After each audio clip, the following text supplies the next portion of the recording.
नमस्कार दोस्तों, स्वागत है आपका क्रेजी क्रिप्टो मिंटू में। मार्केट में केवल एक ही नाम है आज, वो है साहब बोमेक।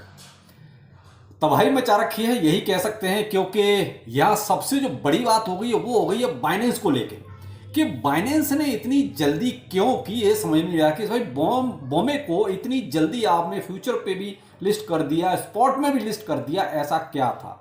केवल एक चीज थी जो मुझे समझ में आई, वो थी इसका वॉल्यूम। कहीं ना कहीं जो 2 बिलियन के आसपास या 2 बिलियन से ऊपर भी इसका जो वॉल्यूम चला गया, ट्रेडिंग वॉल्यूम जो है, तो वो कहीं ना कहीं लालच का एक सबब बन गया और बाइनेंस ने इसको जो है अपने प्लेटफॉर्म पर एक तरह से लिस्ट कर दिया दोनों जगह पर। और ये मैंने अपडेट आपको ट्विटर पर प्रोवाइड करा दिया था कि भाई देख लीजिए 2 दिन हुए इस मीम कॉइन को आए हुए और 2 दिन में कहां से कहां पहुंच गया। तो इसका मतलब ये है कि केवल एक चीज मायने रखती है और वो है वॉल्यूम। कहीं ना कहीं वॉल्यूम आएगा तो देखिए सब आगे पीछे घूमते, फिर चाहे बाइनेंस हो या फिर कोई और हो। और जबकि वो कहते हैं पेपे की तरह प्योर मीम कॉइन है, ये कहो कि इसमें किसी तरह का कोई फंडामेंटल है या कुछ और है, नहीं, केवल एक चीज है, वो है इसका वॉल्यूम। बस उसके लिए सारे के सारे जो है इसको लाइन लगा के एक तरह से लिस्ट करने में लगे हुए हैं। दूसरा जो माई बाप सोलाना, वो देख लीजिए, वो भी जो है $190 से फिलहाल ऊपर चल रहा है। तो जो लोग पूछ रहे थे, पीछे मैंने एक वीडियो में बोला था कि $260 क्या सोलाना जाएगा, तो भाई सोलाना के लिए अब $260 तो बहुत मामूली सी बात रह गई है। जब ये $200 के आसपास तो पहुंच गया, वो भी उस कंडीशन में जब बीटीसी आपका यहां पर साइड में मूवमेंट में है। बीटीसी आपका देखिए 68,000 और $69,000 के बीच में चल रहा है। अभी थोड़ा सा साइड में मूवमेंट जरूर है, ये मान सकते हैं कि कोई वीकेंड है शायद, इसलिए कई बार होता है जब वीकेंड में देखिए उतना वॉल्यूम नहीं आता। लेकिन जैसे ही मंडे को जब यूएस के मार्केट्स ओपन होंगे तो फिर आप देख लीजिए क्या होगा बीटीसी का। मैं तो बुलिश हूं और बुलिश था, तो इसलिए देखिए यहां पर थोड़ा सा जो भी अब भाई, जो बहुत से लोग कह रहे हैं सर क्या बोमे में अब एंट्री की जाए, मेरे भाई अब तो बहुत लेट हो गए, क्योंकि बहुत ज्यादा ऊपर चला गया। क्योंकि जहां बाइनेंस लिस्टिंग की भी बात आ जाती है उसके बाद फिर जो है अब तो वहां प्रॉफिट बुकिंग होगी दबा के। देखिए अब तो एंट्री का कोई मतलब बनता नहीं, अब तो देखिए वेट कीजिए, इसको नीचे आने दीजिए। ऐसा नहीं है कि ये नीचे नहीं आएगा, हाँ उसके बाद फिर पेपे की तरह एक अलग से मुकाम अलग से बनाने लगे, वो अलग चीज है। लेकिन फिलहाल तो अब इसको नीचे आना ही आना है, क्योंकि मोस्टली देखिए बड़े बड़े एक्सचेंज पर बोमे की लिस्टिंग लगभग सबकी जगह कंफर्म हो चुकी है। जब बाइनेंस ने कर दिया तो और फिर बहुत से एक्सचेंज ज्यादा मायने नहीं रखते। तो अब यहां पर देखिए अब आपको वेट करना है, इससे ज्यादा कुछ नहीं। हाँ अगर आपने मॉर्निंग का वीडियो अगर देखा था, जिस टाइम मैंने कहा था कि ये बाइनेंस परपेचुअल पे आ रहा है, उस टाइम भी अगर आपने एंट्री बनाई होती तो मुझे लगता है कि अब तक ही आप बहुत अच्छा प्रॉफिट कमा चुके होते। तो नए लोगों के लिए फिलहाल मैं रिकमेंड नहीं कर सकता इसको। तो भाई अब वो कहते हैं ना फिर रिस्क है, हर तरीके से रिस्क है, तो भाई अब वो आप अपना अकॉर्डिंग देख लीजिए कि आपको क्या ठीक लग रहा है। यहां पर मैं आपको एक चीज और कहना चाहूंगा, कुछ टोकन्स और भी हैं ऐसी लिस्ट में जो कहीं ना कहीं मुझे लगता है कि शायद चल जाए। देखिए भाई मीम कॉइन्स का भरोसा कुछ नहीं होता है कि कौन सा चलेगा कौन सा डूब जाएगा। तो मैं ये बिल्कुल भी नहीं कहूंगा कि आप जो बस मैंने बता दिया है तो आप आंख बंद करके डाल दो। भाई मैंने अपनी छोटी छोटी सी एंट्रियां बनाई है, इसलिए कि भाई चला गया तो कोई दिक्कत नहीं, रह गया तो कुछ ना कुछ दे जाएगा। तो आप उस चीज को भी ध्यान में रख के ही कोई किसी तरह की एंट्री बनाए। और मोस्टली देखिए इंडियन एक्सचेंज पे शायद ही मिले, तो आप बिटगेट देख सकते हैं या फिर MEXC देख सकते हैं या फिर ट्रस्ट वॉलेट है, उस पर भी आप ट्राई कर सकते हैं, पैकेट स्वैप वगैरह पे। तो आप थोड़ा इस तरीके से इन्वेस्टमेंट करें अगर करें तो भाई, लेकिन रिस्क जरूर अपना कैलकुलेट कीजिएगा। लेकिन मैंने इस लिस्ट में देखिए पहला टोकन रखा है पोगाई, POGAI। नाम भी कुछ ऐसे ही है। आजकल आप देख रहे हैं कुत्ते बिल्ली वाले तो नाम ही नहीं आ रहे, ना कुत्ते बिल्ली जैसे शकल वाले टोकन आ रहे हैं, पता नहीं क्या जैसा। पेपे देख लीजिए क्या है, ये बोमे देख लीजिए क्या है। तो बस ऐसे ही है, कुछ अजीब से नाम के अजीब से शकल सूरत के टोकन आ रहे हैं जो अच्छे खासे हवा में उड़ रहे हैं। फिलहाल कुत्ता बिल्ली को भी कोई नहीं पूछ रहा है। तो ऐसा ही एक टोकन है पोगाई।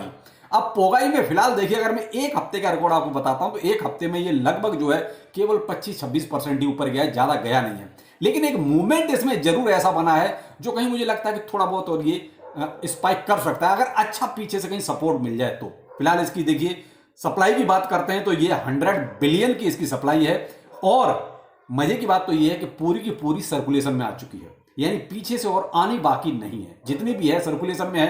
तो अब उसी में से जो खरीद फरीद होगी तो देखिए फिर प्राइस थोड़ा सा बढ़ना लाजमी लगता है। कई बार ये होता है ना कि जब सर्कुलेशन में कम आई है, पीछे भी सप्लाई और पड़ी हुई है, तो फिर वही सप्लाई आएगी तो फिर थोड़ा सा चांस कम हो जाते हैं। लेकिन यहाँ क्या है कि सप्लाई सारी सारी मार्केट में है।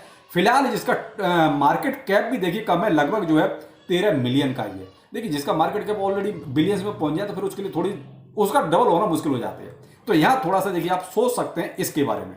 दूसरा वॉल्यूम भी इसका देखिए लगभग 6 मिलियन का है, 24 आवर का जो ट्रेडिंग वॉल्यूम है।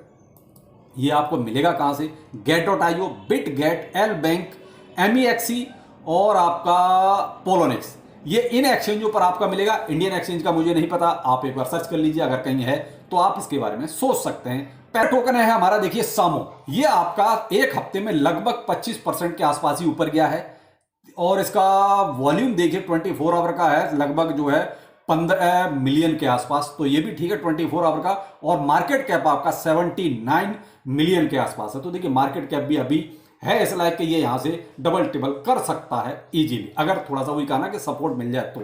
सप्लाई इसकी टोटल जो है लगभग 4.7 बिलियन की है, जो सप्लाई भी देखिए कहीं ना कहीं कम है, ज्यादा नहीं है। सर्कुलेशन में 3.6 बिलियन इसकी आ चुकी है।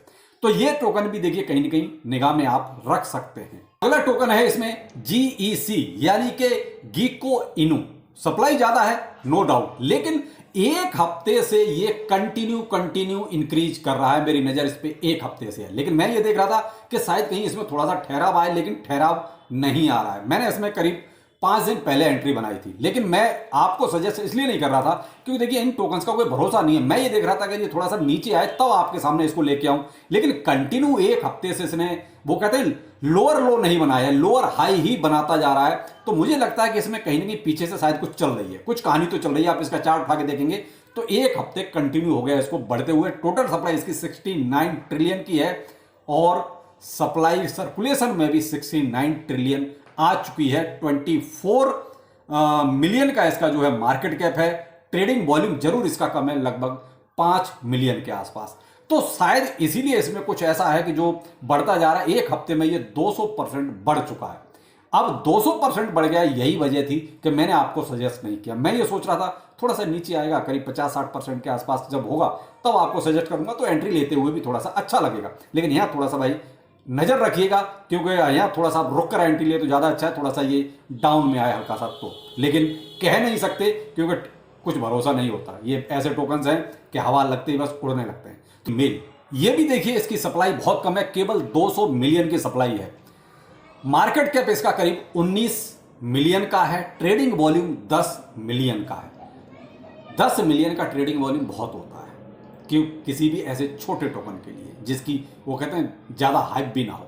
लेकिन यहां आप इसका प्राइस अगर देखेंगे तो 0.90 तक पहुंच चुका है। फिलहाल अगर एक हफ्ते में ज्यादा देखें तो ये 20% के आसपास ही बढ़ा है, इससे ज्यादा गया नहीं है। कहां से मिलेगा डीमेल आपको? तो देखिए ये OKX, KuCoin, Bybit, get.io, MEXC, BitMart, Bitget, लगभग सभी बाइनेंस को छोड़कर सभी एक्सचेंजों पर ये अवेलेबल है। तो शायद इसलिए मुझे लगता है कि इसमें जो एक एक्सचेंज बचता है बाइनेंस, मे भी उसका नंबर कहीं आ जाए। लेकिन ये है कि हाँ जरूर आपका ये कंटिन्यू ये भी इंक्रीज धीरे धीरे कर रहा है। तो आप थोड़ा सा देखिए, जो भी मैंने ये टोकन आपको 4 सजेस्ट किए, कोई फाइनेंशियल एडवाइजर नहीं है और कोई गारंटी नहीं है कि ये कितना रिटर्न देंगे। जीरो भी हो सकते हैं और हीरो भी हो सकते हैं, डिपेंड करता है कि इनके पीछे कितना क्या माल आ पाता है। तो बस उसी के अकॉर्डिंग आप भी अपना रिस्क कैलकुलेट जरूर करें और उसी के अकॉर्डिंग अपना आप इन्वेस्टमेंट करें, जो भी आप गुंजाइश सकते हैं, जो आप झेल सकते हैं। तो चलिए फिर मिलते हैं किसी नए अपडेट के साथ। नमस्कार।